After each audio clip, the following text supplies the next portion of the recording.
Hello everyone, आज हम बात करने वाले हैं ब्लड के बारे में। हम बात करेंगे रुधिर की कि रुधिर में कौन कौन से घटक होते हैं और वे किस प्रकार से जीवों के शरीर में कार्य करता है। जैसे कि आपको पता है कि ब्लड का स्वाद नमकीन होता है और ये एक तरल क्षारीय पदार्थ है। ब्लड का पीएच मान की अगर बात करें तो ब्लड का पीएच मान 7.3 से 7.4 होता है। अगर ब्लड का पीएच मान 7.3 से 7.4 है, इसका अर्थ ये है कि ये क्षारीय है। जैसे आपने पीएच स्केल के बारे में पढ़ा होगा कि पीएच स्केल में इसका पीएच मान 7 से नीचे होता है, वो क्या होता है, अम्लीय होते हैं। और इसका पीएच मान 7 से ऊपर होता है, वो सारे क्या होते हैं, क्षारीय होते हैं। और इसका पीएच मान 7 होता है, वो उदासीन होता है, जैसे कि जल आपका ना। तो ब्लड का रंग लाल होता है, वो होता है हीमोग्लोबिन के कारण। ब्लड एक तरल संयोजी होता है। ब्लड के दो घटक होते हैं, एक प्लाज्मा और दूसरी रुधिर कणिकाएं। अगर हम प्लाज्मा की बात करें तो हमारे शरीर में 90% जो है प्लाज्मा में जल है और 10% जो है उसमें कार्बनिक और अकार्बनिक पदार्थ हैं। रुधिर कणिकाओं की बात करें तो रुधिर कणिकाएं 3 प्रकार की होती हैं, आरबीसी, डब्ल्यूबीसी और रक्त प्लेटलेट्स। आरबीसी यानी लाल रुधिर कणिकाएं और डब्ल्यूबीसी श्वेत रुधिर कणिकाएं।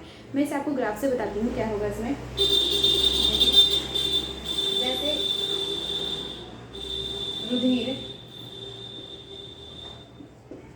ब्लड के दो घटक हैं, पहला प्लाज्मा, दूसरा रुधिर कणिकाएं। प्लाज्मा पहला जो है हमारा प्लाज्मा है और दूसरा क्या है, रुधिर कणिकाएं। तो ये क्या है, ये ब्लड के दो घटक हैं, प्लाज्मा और रुधिर कणिकाएं। प्लाज्मा में जैसे मैंने आपको बताया, प्लाज्मा में 90% क्या होता है, जल होता है और 2% क्या होते हैं उसमें, बाकी जो 10% बचेगा वो क्या होगा उसमें, वो होगा उसमें कार्बनिक और अकार्बनिक पदार्थ। जैसे कि प्लाज्मा के दो घटक आगे से किस होते हैं, पहला होता है इसमें कार्बनिक पदार्थ और दूसरा घटक होता है इसमें अकार्बनिक पदार्थ।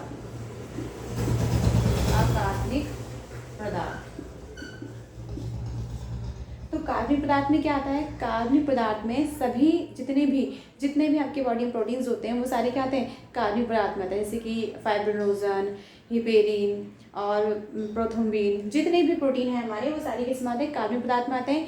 जबकि अकार्बनिक पदार्थ में सारे तत्व आते हैं, सोडियम, आयोडीन, जितने भी तत्व हैं आपके वो सारे अकार्बनिक पदार्थ में आते हैं।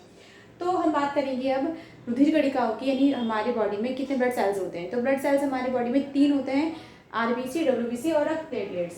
तो 3 ब्लड सेल्स हमारे बॉडी में, आरबीसी यानी रेड ब्लड सेल्स, डब्ल्यूबीसी यानी व्हाइट ब्लड सेल्स और लास्ट में जो आपका आता है वो रक्त प्लेटलेट्स है, रक्त प्लेटलेट्स। तो ये तीन पार्ट हैं ब्लड के, ब्लड रुधिर कणिका के 3 पार्ट हैं, आरबीसी, डब्ल्यूबीसी और रक्त प्लेटलेट्स। तो आपको समझ में आया होगा कि रुधिर किसे कहते हैं।